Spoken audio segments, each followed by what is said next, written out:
Okay, welcome everybody. Thank you for joining me tonight for the learning of Parashat Shavua, Parashat Emor, Chazakim Ubruchim. Thank you very much for joining me tonight.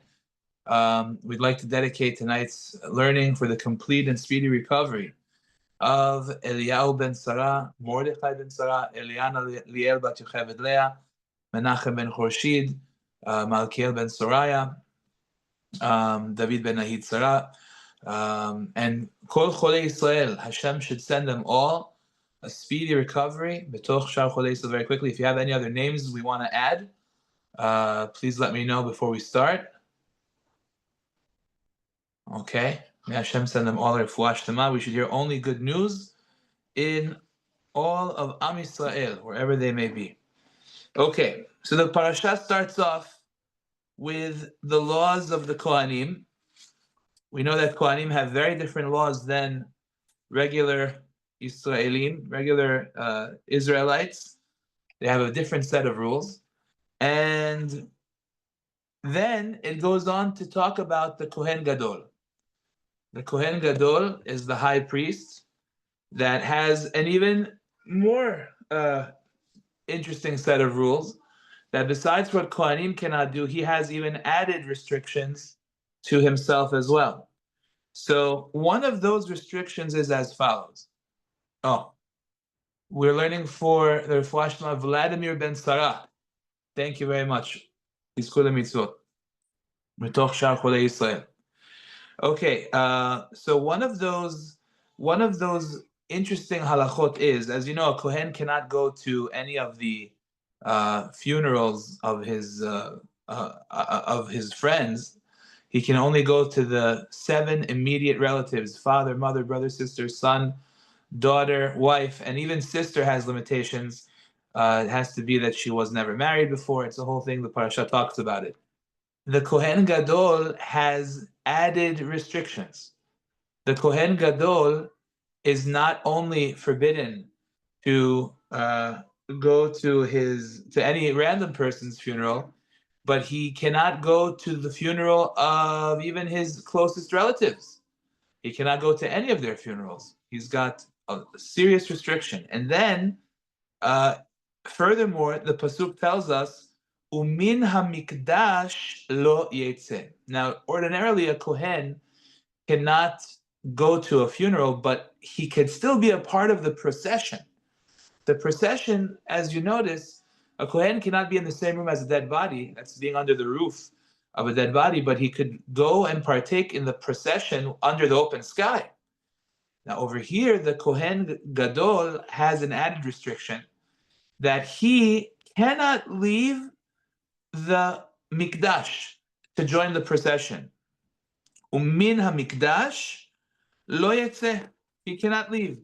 And Rashi tells us that this is exactly what it's referring to, that he cannot go to be a part of the procession for even a relative. Rashi tells us, Eino olech achar hamita. He cannot go after the procession at all. Mina mikdash lo yetzeh. Very, very severe. Now, over here, there's a point that needs to be made, which I saw brought down from a wonderful rabbi by the name of Rabbi David Engel, and he says something very nice. He says a very beautiful point from this halacha. He says the Kohen Gadol can't leave the Bet HaMikdash, even for his personal avelut. And what that means is, and Rashi tells us over here, that even though his relative may have passed away, and he's in a very difficult situation, his feelings are overcoming him, right? Their emotions are flying high. Says Rashi, but mikan lamdu rabotenu shekohen gadol makriv onen. The rabbis learns from here that a Kohen Gadol can offer up his offerings or anybody's offerings, and he still does the service of the temple, even while he is in the status of an onen, which means that he is somebody who has yet to begin his shiv'ah because of the fact that the body has not even been buried yet. So that v'chen mashmo afi metu aviv ve'imo. Even if his father and mother died, he doesn't leave the Bet HaMikdash, but he continues to serve. So whereas a normal person, God forbid, who loses his father or mother, the world stops. Until they bury the body, he doesn't make any berachot, he doesn't perform any mitzvah, doesn't wear tefillin, nothing doing until they bury the body. And even then, tefillin is the whole question the first day, when they bury it, the whole thing. But the point being that while he's in the status before they bury the body, he's called an onen. He doesn't do anything. He can't make a single bracha. He washes netilat yadayim, no blessing, no hamutzi. It's pretty wild. This Kohen Gadol is required to continue doing what he's doing. He can't leave Beit HaMikdash. It's a very interesting halakha. So what we see over here, he points out, Rabbi Engel points out, is that every person possesses the ability. Every person has the ability to remain calm, even in the most trying of circumstances.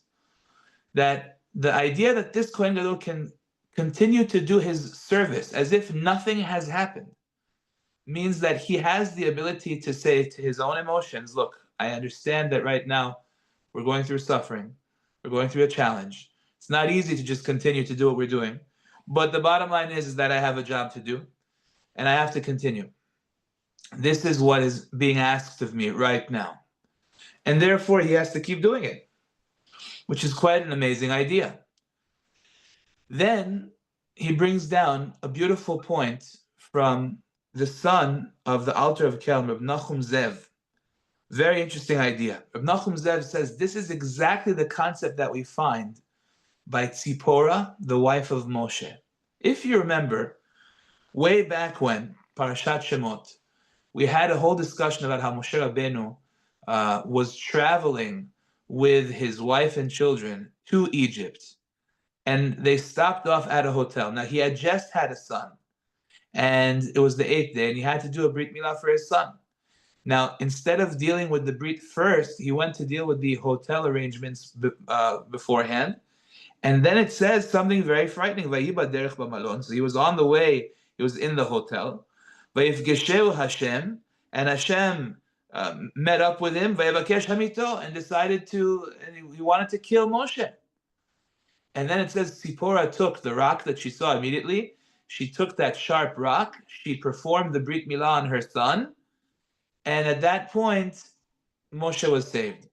It says in Rashi over there that Moshe Rabbeinu had a snake that had enwrapped him from the top of his body and from the bottom of his body. He was basically swallowed, with the exception of his Brit Milah that was still revealed. And from that, Tzipora figured out that she's supposed to do there's some kind of problem here with the Brit. It must be the fact that the Brit Milah was not yet performed on her son. That's why her husband is about to die. And therefore she did it, and she just went ahead and she saved Moshe Rabbeinu. Now look at the ramifications of that. Says Reb Nachum Zev, the son of the Alter of Kelm. He says, look at what happened here. Had she fainted, which I think is a very normal reaction, she sees her husband is about to be swallowed up alive, out of nowhere. And the normal reaction is to get scared and to just drop, to faint. Had she done so, there would have been no more Moshe Rabbeinu. By default, that means there would be no exodus from Egypt. By default, that means there would be no Torah given to Am Yisrael, because Am Yisrael is still enslaved in Egypt. And what that means is that the whole reason, the whole purpose of creation, as the Gemara tells us in many places, if not for the fact that my covenant to the Torah was given to the Jewish people, then I would have not created heaven and earth, which means the whole purpose of creation is in order for the Torah Kedusha to be given to the Jewish people. Had that not happened, there would be no more purpose in creation. So all of that would have sent the world back to Tov Vavoh. Can you imagine what would have been had Tzipora dropped and not taken action? It's quite a frightening thing to think about. For this reason, it's an incredible thing what she did. She didn't faint, she didn't drop, she reacted, and she did what she had to do, even in the most difficult of circumstances. That's what we're learning about the Kohen Gadol. It happens to be that Reb Nachum Zev, the son of the Alter of Kelm, told this to his family on his deathbed. And he was doing this because he was dying on a Friday. And he realized that his family might be so distraught about his death that they might be besides themselves, and they might forget about the fact that it's almost Shabbat, and they might break Shabbat unwittingly. And he didn't want that to happen. So he told them, guys, you can't lose sight of life. Right now, it's almost Shabbat. Whatever happens is going to happen. That's it. You can't forget about your mission. You can't forget about your life. You can't forget about your surroundings. You can't just forget about everything. Life goes on, and you have to stay calm, and you have to stay cool, and you have to do what you have to do. A very, very powerful point from Reb Nachum Zev. And this is a life lesson for us. The idea that no matter what the situation may be, every person possesses that ability to function and operate even under the most difficult of circumstances. It's possible. It's something that we have the ability to do. We just need to draw the inner strength from ourselves in order to be able to go ahead and to do that. And that's really, we're going to talk a lot about that with Rabbi Akiva. I might be getting ahead of myself, but you know what? Maybe we'll just get into that right now. The idea that Lag BaOmer, which is coming up, which is so special, a very special day, and we light fires to represent the fire of Torah. We're going to talk a lot about that, actually, but the idea that Rabbi Akiva, who lost 24,000 students, 12,000 pairs, 24,000 students. That's a lifetime of work. He was in yeshiva for 24 years. Can you imagine if every year you're gaining you're growing at a rate of 1,000 students a year, and you're growing close to them and connecting with them, and they're learning from you and they're growing, and you are in a situation where you lost all of them. You're down to zero. It's just devastating. But the ability for a person to just pick up and say, okay, Hashem, you put me in a situation, you gave me a challenge, a devastating challenge. He saw a lot of devastation in his life. Rabbi Akiva saw the destruction of the temple. You know what that means, to see the Bet HaMikdash be destroyed, to see wicked people plowing the area that Bet HaMikdash once stood on, to be able to see foxes coming out of the area where Kodesh HaKodeshim was. Akiva had a daughter that got divorced, apparently. He had a lot of suffering in his lifetime. For many years, his father-in-law ostracized him, wouldn't give him a penny, and he was very dirt poor. He had a very challenging life, very challenging life. And for him to go through such devastation and to pick himself up and do the following on Lag BaOmer, which is really one of the main reasons that we celebrate on Lag BaOmer. Chacham Ben Sion Mutzafi brings this down in his book. He says, because this is the day that Rabbi Akiva went and finally ordained another 5 great rabbis, or according to his list, 6 great rabbis: Rabbi Meir Baal HaNes, Rabbi Shimon Bar Yochai, Rabbi Elazar ben Shamua, Rabbi Nehemiah, Rabbi Yehuda, and Rabbi Yossi.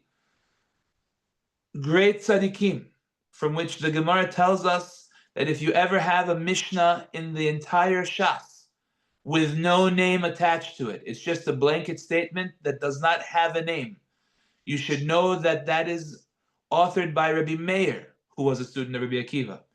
And if you ever see a statement from the Sifra, which is another Tanaic teaching, another set of teachings that are taught from the time period of the Mishnah, and it does not have a name attached to it, you should know that comes from Rabbi Yehuda, a student of Rabbi Akiva.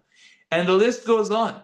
Those very students of Rabbi Akiva, those 5 of them, they are the reason that we have till this day the transmission of the oral Torah. In other words, on Lag BaOmer, Rabbi Akiva kept the flame of Torah learning and the teachings of our sages that he received from his teachers. He kept them alive in spite of the fact that he just lost almost everything. 24,000 students. He just picked himself up and kept on going. That's really an amazing thing. People have the ability to do it, and that is to be celebrated. And every bit of Torah that we have now, as the Gemara calls them according to Tosafot in the beginning of Masechet Megillah, Rabbi Akiva Setim Ta'ah. Rabbi Akiva, the one that has no name, meaning that if you ever find a teaching in the Gemara, in the Shas, with no name, like we said before, they're one of Rabbi Akiva's students. Amazing. Unbelievable. So you see this power, the ability for somebody to pick himself up no matter what. The Kohen Gadol, the person just lost his mother, his father, he's still doing the service. That's really an amazing thing. And therefore, that's one of the main reasons that we celebrate Lag BaOmer, because this is the day that the transmission of the Torah almost got lost. But Rabbi Akiva said, you know what, forget it. I'm going to give smicha. I'm going to continue, and life goes on, and I have to ensure that the transmission of the oral Torah continues throughout the generations. And that's why we have everything that we have until this very day, which is really a powerful, powerful thing. We'll get back to more about Lag BaOmer, but I just want to make something clear. I just give you a couple of examples of the power of the transmission of the oral Torah while we're on the subject. Let's take a look at our own parasha. I'll give you a couple of examples to understand and to crystallize the concept that without the oral Torah, you could never possibly understand what is written in the written Torah. It's not possible. I'll give you an example. Pasuk later on tells us a lot about the holidays. Talks about Yom Kippur, for example. It says Yom Kippur, famous line, Ve'innitem et nafshotechem, and you shall afflict yourselves. Now, does it say how do you afflict yourself? Does it say anything about fasting on Yom Kippur? The pasuk does not say a word about fasting. Does it say anything about not having relations, not wearing leather shoes? Does it say anything about not putting on ointments, not bathing? There's not a word about any of that. But we know that that's all included in affliction. Now, according to many authorities, let's be honest, those are things, according to many, which are only rabbinically required, so it's not included in affliction on a Torah level, but food and drink 100% is. And it doesn't say a word about that. You would have no idea what it means if not that we had an oral transmission of the law that HaKadosh Baruch Hu told Moshe Rabbeinu at Har Sinai and trickled downward, onward, until this very day. We would never know what that word means. Again, we wouldn't even know how to keep Yom Kippur. Everyone will go, of course, Yom Kippur, we don't need, everybody fasts on Yom Kippur, right? I mean, even the Jews that are furthest away from everything, they fast on Yom Kippur. They know that. Well, how do you know that? How did you know that? Where does it say that in the Torah? It never says it. It says you shall afflict yourselves. What does that mean? Okay, beautiful example. Let's go to another example. Parashat tells us later on about Sukkot. What does it say about Sukkot? Ulkachtem lachem bayom harishon. On the first day of Sukkot, you shall take for yourselves peri etz hadar, kapot tamarim, anaf etz avot, v'arvei nachal. Right? It says you shall take for yourselves the 4 species, peri etz hadar, which means the fruit of a citrus tree, anaf etz avot, thick, the branch of a thick branch, right? Arvei nachal, willows. That's self-explanatory, right? And kapot marim, palms of the palm tree, okay, of date tree. Okay, so 2 of them are pretty clear. Let's talk about peri etz hadar. You know how many citrus trees there are? There are oranges, there are lemons, there's lime. They're all citrus. Who is to say that it's referring to an etrog? As we all know, it has to be an etrog. Well, where'd that come from? It doesn't say anywhere. In this pasuk, it says the fruit of a citrus tree, period. Doesn't say anything else. Doesn't tell you what it is. So what's the answer, Rabotai? We have a tradition. Whether you want to say it comes from the Gemara that says the word hadar could also be interpreted hadar, the one that lives on the tree from year to year. That's one way of explaining it. Or you want to say we have a tradition prior to that from Moshe Rabbeinu and Har Sinai. However, which way you want to explain it, you have to rely on the oral Torah. That's it. That's the only way you can explain it. So when we talk about how Lag BaOmer is a special day, of course it's a special day because Rabbi Shimon Bar Yochai gave over the secrets of Kabbalah on that day. and the day was lengthened and all that. Of course, that's very true. And it's the day that he passed away, and he on the day that a neshama b'tzaddik passes away, it's a kapara for everybody. Okay, very good. But this point that this is the day where even though 24,000 students of Rabbi Akiva died, there were another 5 or 6 that got smicha on this day, right? That got ordained, and therefore they were now able to pass on the tradition from their Rebbe, Rabbi Akiva, onward to the next generations. And everything that we have from them. That's a tremendous simcha. That's a tremendous day of celebration. We wouldn't know any of the things that I'm telling you right now had it not been for those 5 chachamim. Nothing. We wouldn't have anything. So the fact that it continued and perpetuated, that's a tremendous source of joy for Am Yisrael. Okay. Now,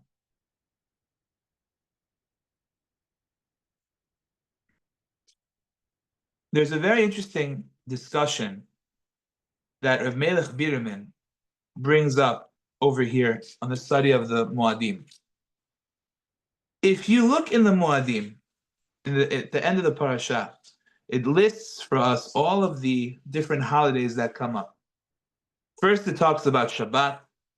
Then it goes into all the holidays. We start off with Pesach, and then we go into Shavuot, and then in between Pesach and Shavuot, with Sfirat HaOmer, etc., all of a sudden, the Pasuk brings down a rule which is called Matnot Aniyim, gifts to the poor. It talks about what you have to do if you own a field. Then it proceeds to talk about the next holidays. Rosh Hashanah, talks about Yom Kippur, talks about Sukkot. And the question is, what's the story? Why do we all of a sudden interrupt in between the holidays? You have Pesach and Shavuot, Sfirat HaOmer on one side of the coin. Then all of a sudden it interrupts with the story about a guy who owns a field. Then it goes back to the holidays, Rosh Hashanah, Yom Kippur, and then it goes to Sukkot. What's the purpose of this? And by the way, what are the gifts to the poor that we're talking about? When a person has a field in the land of Israel, so he's not supposed to harvest the entire field. Again, this was in the time where there were poor people who were actually waiting for this. They were looking for the grains that people would leave in the field for them. So, for example, a guy has a field of wheat, and he harvests most of the field. At the end, he leaves aside a patch of land, at least 1/60th of it, for the poor people. They come into the field when he's done harvesting, and they go and they pick whatever it is that he has in his field for themselves. That's number one. That's called pe'ah. Then there's something called leket. Leket means if the guy had bundles of wheat that he already bundled, and he dropped some of them, right? He dropped some in the field. He leaves that for the poor people as well. Then there's shicha, which means that if he overlooked a standing grain and he didn't cut it, he passed by it, he leaves it there for the poor people. Or if he left some behind in the field, he leaves it there for the poor people. So again, very beautiful halachot, but what on earth is this doing in the middle of the holiday section? So Rashi brings down the following. Amar Rav Avdimi, Rabbi Yosef, the son of Rabbi Yosef. Mara'a katuv. What purpose did the Torah have? Litna be'emtzal galim, to put this in the middle of the holidays. What's the idea? So Pesach ve'atzeret mikan, Pesach and Shavuot beforehand. Then you have this story about the guy with the field, and now he has to leave gifts to the poor. Ve'rosh Hashanah ve'yom kippurim mikan, and then you talk about Rosh Hashanah Yom Kippur. What's the idea? Why do this? Says Rashi, Lelamedcha. This comes to teach you. Shekol hanoten, that anybody who gives leket shichfa upe'ah, anybody who leaves the leket, the whatever fell down, he leaves it behind for the poor people, or whatever he forgot to harvest, and whatever he forgot behind, he leaves it for the poor people, or the pe'ah, or meaning together all three of these things, he leaves a corner of the field or a patch of the land unharvested so the poor people can come and get it. Le'ani, he leaves it for the poor person. Kara'ui, properly. Ma'alim alav, in Shamayim they view him as if, ki'ilu, as if. Bana bet HaMikdash, v'hikriv korbenotav betocho. It's as if he built Bet HaMikdash and he offered up offerings in it. Meaning like this. The Torah Kedosha knows that there will be a time where we will not have the Bet HaMikdash. We won't have that access to the temple to offer up our offerings. Hashem knows that. And Hashem over here is teaching us, well, what do you do at that time? What do you do in such a time? Interestingly enough, there's another pasuk, before I answer that question, there's another pasuk about the Omer, where the Gemara tells us exactly the same thing. The Gemara says that the Torah says about the Omer that when you want to eat the new grains that grew in the past year, you eat them after the Korban HaOmer, after you offer up the barley offering, which is the day after Pesach. When you do that, then you can, all of those grains that grew in the previous year, which were considered to be chadash, new, which are forbidden according to Torah, until you bring the barley offering the day later, all of those are now permissible once that barley offering is there. So then the Gemara asks, well, what about when we don't have Bet HaMikdash and you can't bring the barley offering? So the Gemara says the pasuk itself already anticipated that, and that's why it says two things. It says Ad haviachem et omer atnufa, until you bring the barley offering, and then it says Ad etzem hayom hazeh, until daybreak, which means that when Bet HaMikdash is not around, then the minute that the daylight comes into the picture, then you can't bring the Omer anymore. So therefore, at this point already, you're allowed to have the new grains that grew all of last year. So the Torah anticipates, and it basically is telling us that there will be a time, it's hinting to us, there will be a time that there is no Bet HaMikdash. What do you do when there's no Bet HaMikdash? Well, with respect to Korban Omer, once the day breaks, you can't go ahead, at that point you can go ahead and you can eat the grains that grew the whole previous year. So the Torah is anticipating it. It happens to be, by the way, that Rabbi Yochanan ben Zakkai said that we should wait the entire day, and we shouldn't eat that day, so it's the following day. But that's a side point. At any rate, what's the answer over here? There is no Bet HaMikdash anymore to bring offerings. So therefore, Rashi tells us when a person gives leket, shicha, upe'ah, the grains that fell down, the grains that he forgot, and the grains that he left on purpose in the field for the poor people, and he gives it to them, it's as if he built Bet HaMikdash and he offered up offerings on it. That's how you build Bet HaMikdash, and that's how you offer up offerings when we don't have it nowadays. That's what Rashi tells us.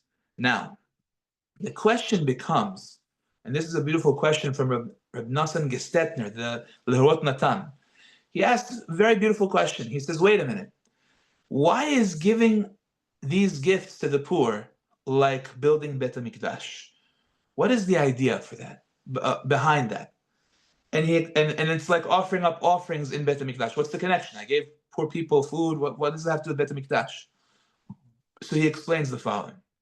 He explains the Bet HaMikdash was a place that was designated for the divine presence to dwell. It was designated for Hashem's presence to be in that location. Now we don't have that place. But Yeshayahu Hanavi teaches us the following in Perek Zayin Pasuk Tetvav, Va'ani et daka ishkon. I will dwell with the crushed spirited people, those people that have crushed spirits. They're brokenhearted. Hashem says, Va'ani et daka ishkon. I dwell with those people. When somebody is a poor person, he doesn't have food to eat, he is a crushed spirited person. So therefore, says Reb Nosson Gestetner beautifully, he says, today, the Torah is telling us that the Bet HaMikdash is that poor person. He is the Bet HaMikdash. Because Hashem says, I dwell with that crushed, spirited person. It used to be that I dwelled in Bet HaMikdash, but now I dwell with that guy who's brokenhearted. That's where I am. That's the Bet HaMikdash. You give something to that person, it's like you gave something to Bet HaMikdash. It's like you brought an offering to the Bet HaMikdash. That's the idea. So besides for the fact that it's like bringing an offering Bet Mikdash, what we see is that somebody who is a broken-hearted man, he's a poor man, that person today is Bet Mikdash, which is an amazing thing to understand. Va'ani et daka eshkon. Daka means a person who is crushed, crushed. So therefore, that's like giving to Bet Mikdash, and that's the reason that it's in between all these holidays, because on all of these holidays there were lots of services that took place in Bet Mikdash. On Yom Kippur, we know, on Shavuot, all these holidays had a lot of offerings in Bet Mikdash, Musaf offerings, and therefore it's put right in the middle. Your field and your wheat and your grains and all of that is put right there, in order for us to understand that it's like giving a sacrifice to the Bet Mikdash. Now, along the same lines, Chazal teach us that there is another way to access the Kedusha of Bet HaMikdash, even today. And that is what the Gemara in Masechet Berachot Daf Chet Amud Aleph tells us, that miyom shecharav Bet HaMikdash, from the day the Bet HaMikdash was destroyed, en lo lakadosh baruch hu be'olamo, ela daled amot shel halacha bilvad. Hashem has in his world since that day only the 4 amot of halacha, which means wherever Torah is being learned, and they're studying the halacha, which is how to conduct ourselves today, how to live our lives as Torah Jews, wherever they are studying that, those 4 amot of halacha, that's where Hashem dwells. That's where Hashem lives. In other words, it's exactly what the Gemara is saying. From the day of Bet HaMikdash, of the destruction, since then we have Dad Amot of Halacha. We have the place where Hashem dwells, which is where people study the Torah. That's where Hashem dwells today. And that's exactly what it says in Mishlei. And the Gemara Masechet Moed Katan talks about it. The pasuk in Mishlei, Perek Gimel Pasuk Tedvav, chapter 3, verse 15, if you want to look it up yourself in Proverbs, it talks about the Torah, and it says, Yekara hi mipninim, the Torah is more precious than pearls, v'chol chafatzecha lo yishvu ba, and all of your items, all of your whatever you desire, doesn't even come close to Torah. Okay, beautiful pasuk. But the Gemara wonders an interesting question. The Gemara wonders, wait a minute, comparing Torah to pearls is a very interesting comparison. It's like me coming into a candy store with a beautiful, shiny diamond and saying, that chocolate bar is nothing like this diamond. Well, the diamond is worth thousands of dollars. Chocolate bar is worth $2. So what's the question? What is, you're comparing apples and oranges? It's got nothing to do with one another. What kind of comparison? Torah is much better than pearls. So the Gemara addresses that question. And the Gemara says, no. Pninim is very similar to the word like pnimi or pniim, which means lifnai velifnim, which means inside and even more inside. What is that referring to? Yekarahi mi pninim means the Torah is more valuable than pninim, pearls, meaning yekarahi mi kohen gadol shenichnas lifnai velifnim, which means when you sit and study Torah, the Gemara says what Shlomo HaMelech is telling you here is that the Torah you are learning is more precious and beloved in the eyes of Hashem than the Kohen Gadol who performs the full service of Yom Kippur, where he goes into the Kodesh, which is the sanctuary, and then furthermore goes into the Kodesh HaKodashim, which is the Holy of Holies, the innermost sanctuary, which is done by the holiest man, which is done on the holiest time, which is done in the holiest place. And guess what? You sitting down in your living room and learning Torah is even holier than that. Now that's a good comparison, because it's not comparing a diamond to a candy bar. It's comparing the Kohen Gadol on Yom Kippur doing the service of Yom Kippur to you learning Torah. And Shlomo Melech is saying, Yekarahi mipninim. It is even more valuable than the Kohen Gadol on Yom Kippur, which is a very profound and powerful lesson. Which, Rabotai, is why we are doing what we are doing every single night. As we count the Omer, every single night, The Torah Kedosha is telling us, I want you to count the Omer. What does that mean? I want you to make a count for yourselves about the fact that you are heading towards the receiving of the Torah on Shavuot. Why do we have to do this? Explains the Sefer HaChinuch. The Torah is the reason for existence in the entire world. It's the reason that we left Egypt, the reason that we left slavery. And therefore, just like a slave, if he's told that he's going to be freed in, let's say, 30 days, 40 days, he's counting. He wants to know how many days have gone by. It's 1 day, it's 2 days, 3 days. What did they say, 40? So 25 days, 26. That's it, I'm almost there.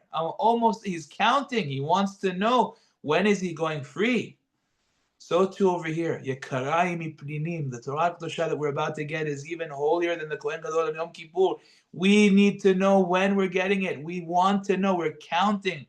The Sefer HaChinuch explains this way. He says we're counting because of the desire to receive the Torah Kedosha. That's the whole idea of why we're doing this counting, to develop within ourselves that anticipation, that excitement for the fact that we are going to learn the Torah Kedosha on Shavuot and receive it again wholeheartedly with both elements of it, the Torah Shebichtav and the Torah Shebe'al Peh, and to totally embrace it. That excitement is the whole purpose of why it is that we're doing what we're doing.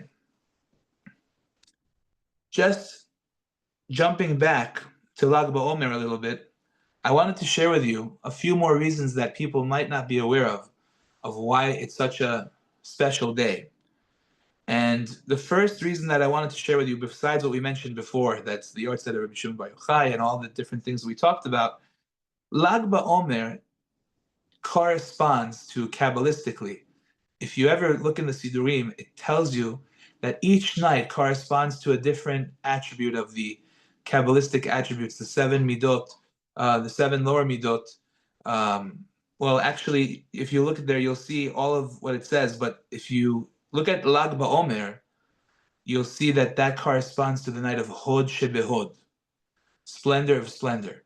Now, over here, Chacham Ben Zion Mutzafi explains that that means that there's a tremendous level of judgment, pure judgment, which is actually very, if you would think, extremely bad for us.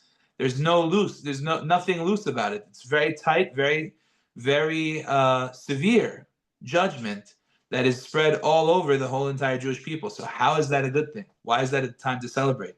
So he says a very interesting thing. There's a halacha that you learn in Tractate Sanhedrin. In Sanhedrin, it talks about all kinds of cases where they try people. One such case is a capital crime. What if somebody is put on trial for a capital crime? So the halakha is extremely interesting in that it says that if of this court of 23, it has to be at least 23 judges. If on this court of 23 judges, or if it's the big Sanhedrin of 71, you have every single judge saying that this guy is guilty, every one of them. There isn't even one person that is presenting an argument to the benefit of this person to try and vindicate him. The halakha then says that this person goes free. He is patur. He is now exempt. He's exonerated. And this is a very interesting thing, because you would think it's exactly the opposite. But the halakha says no. It says, Sanhedrin shera'u kulam lechova potrim oto. If the Sanhedrin saw that everybody is saying that this guy is guilty, we say he's not guilty. There must be some way to provide some defense for this person. And if it's not there, then we cannot accept the verdict, which is a very interesting thing. So therefore, since it's such a severe judgment on that night, so therefore it's the greatest simcha, because at that point we're exempt from the judgment, because there's not even a single defense for us. Very interesting explanation from Chacham Ben Zion Mutzafi. Another explanation from the Khatam Sofer is that this is the day that the Jews got the first bit of man in the desert, and therefore it is a Yom Tov. Another beautiful point is that this is when Rabbi Shimon Bar Yochai left the cave after having been in there for a total of 13 years. He came out at 12 years. He saw people working. He didn't like it. He he he apparently laser beamed them with his eyes, and they became a pile of bones. And Hashem wasn't happy with that, so he had to go back into the cave, and then he was there for another year, and then he was able to come out again. So when was that? That was on Lag BaOmer again. Very, very interesting. Okay. Now, going back to the holidays, there are a lot of different points that we can see from the Chagim, but I saw a beautiful point from Reb Shamshin Rafal Hirsch. He points out something very basic and very simple. He says, we know that the high holidays, Rosh Hashanah and Yom Kippur, are days of judgment. He says, take a look at how many days long they are. Rosh Hashanah on the Torah level is 1 day. Now, technically speaking, even in Israel, they were keeping 2 days because they never really knew if the end of the month became the new year or not. So everyone was doing 2 days outside of Yerushalayim, except for in Yerushalayim, where they potentially could have only 1 day. So now you have a situation where Rosh Hashanah is technically 1 day. That's the Day of Judgment. You have Yom Kippur, also 1 day. It's the Day of Atonement, affliction, like we learned earlier. Says Rav Shamshin Rafal Hirsch, which is one of the happiest holidays that we have in the Jewish calendar? Sukkot. You have to be b'simcha. How long is that? 7 days. Says Rav Shamshin Rafal Hirsch, 7 days long. He doesn't say this, but I'll add, and so is Pesach, which is also a very happy holiday. So you see the holidays that are talking more about severity, judgment, teshuvah, etc. It's a very interesting thing. Those are limited. 1 day here, 1 day there, that's it. 10 days later, another day, finished. Then the Simcha, 7 days of Sukkot, plus Shmini Atzeret, which is like the peak of the Simcha with the Simchat Torah, that's not part of Sukkot. That's why we say Shechianu on Shmini Atzeret, because it's its own holiday. So that's like an add-on to the end of Sukkot. So it's like adding on to the Simcha. Says Rav Hirsch, this is why Hashem does that, because Hashem wants us to be b'simcha. Hashem wants us in our lives to be happy. And of course, like we said before, HaKadosh Baruch Hu goes and rests with those who are brokenhearted and crushed. It's true. But that's to make them happy, to comfort them, to help them to get through whatever they have to get through. Like we said before, it's a challenge, but Hashem wants us to overcome those challenges. So therefore, Hashem gives us these holidays so that we can see that HaKadosh Baruch Hu wants us to be b'simcha, wants us to be happy and to live happy lives. This is why, Rabotai, on Sukkot, we have this very special mitzvah of the 4 species. And Chazal taught us, if you look in the Kli Yakar on the Parashat, he brings this down, that each one of the 4 species corresponds to a different kind of Jew.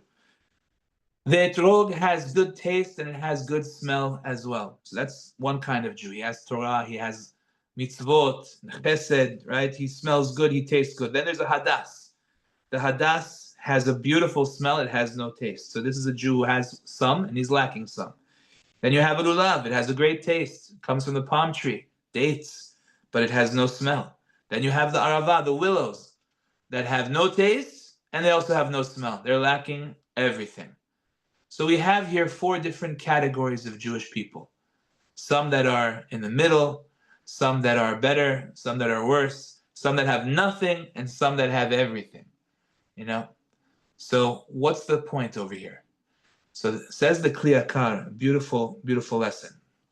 And that is, like we just said from Rav Hirsch, the idea of Sukkot is to be b'simcha, to teach us that we should always be b'simcha, happiness.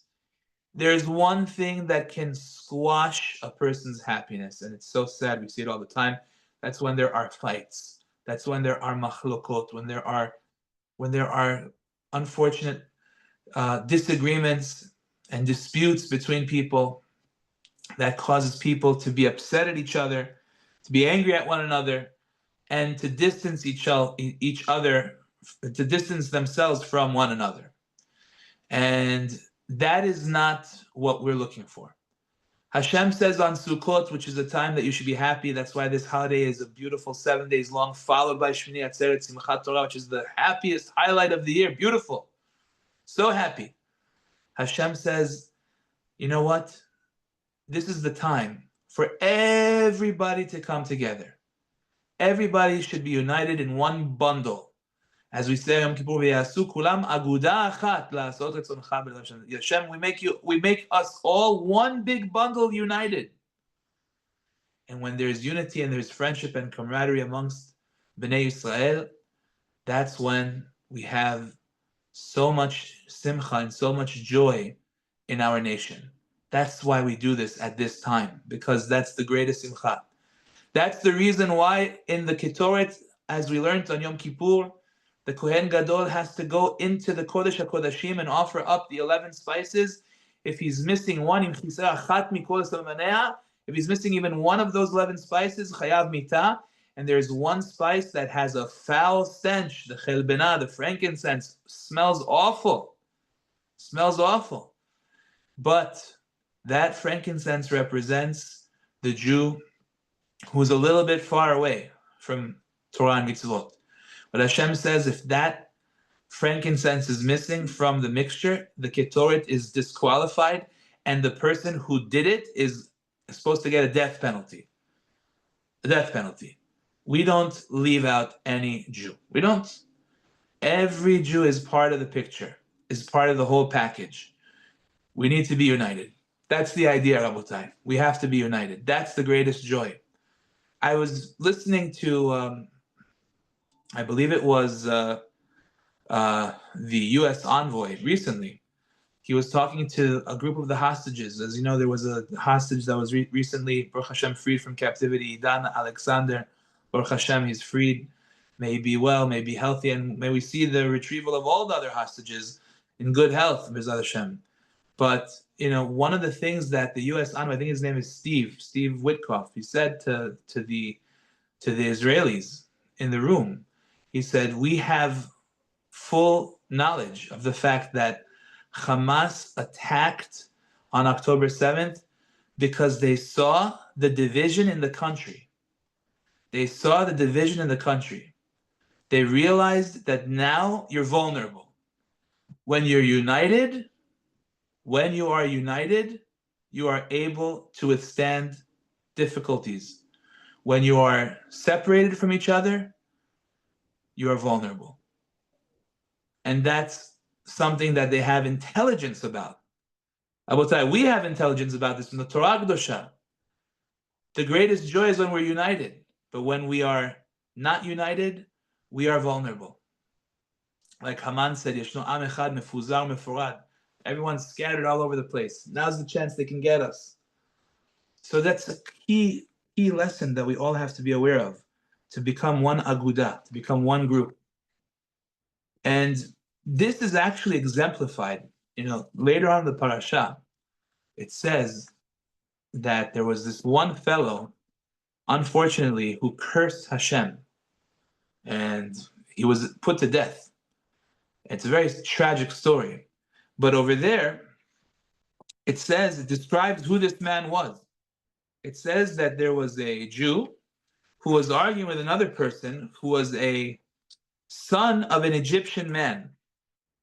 Now, the Mefarshim explain that his mother was a Jew. It was a Jew from the tribe of Dan, but the father was not Jewish.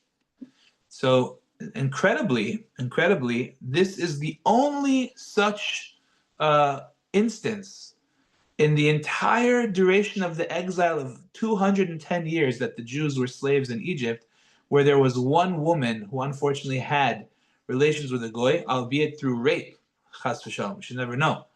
And her son was the one that cursed Hashem because of his, there was again, ben ha-Yisraelit ve'ish ha-Yisraeli. There was the son of the Israeli lady, meaning the Jewish woman, with the Jewish man, that they got into a fight. And Rashi says that because he said, listen, my mom is from this tribe, I'm part of this tribe. And the guy told him, no, you're not. There's a place for people that are not, they don't really have a tribe. But this is not for you, because it's true your mom is from the tribe, but your dad was not from the tribe, and the tribe that goes after the father. And the father, I mean, just think about it like with Kohanim. Who becomes a Kohen?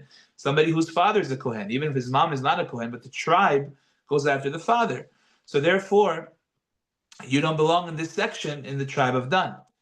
And the guy was very upset, and he ended up cursing Hashem as a result. They put him to death. But the idea that after so many years, the Torah is telling us there was only one woman that had this happen, that's an amazing thing. That's unity. That's being connected. That's strength. It's amazing they weren't able to break us the entire time. That's an incredible. That's the power of being united as one group. Even when we have issues, even when we have problems, but we still had strength because we were together. It's an amazing thing. So therefore, Abutai, we have to take this opportunity to reunite. As you know, during this time period, this was one of the main issues that they were suffering from. Talmidei Rabbi Akiva, shelo na'agu kavod ze lazeh, they weren't giving respect one to another. And that's something that we can work on.